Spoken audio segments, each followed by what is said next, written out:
Dacă stau să mă gândesc acasă, pot să reiau încă o dată treaba. A, da, bine, normal.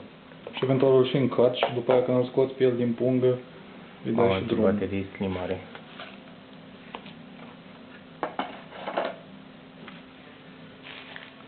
Frate, de edita mai e.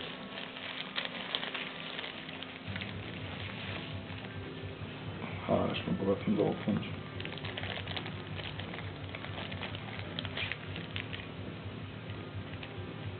Edita mai e.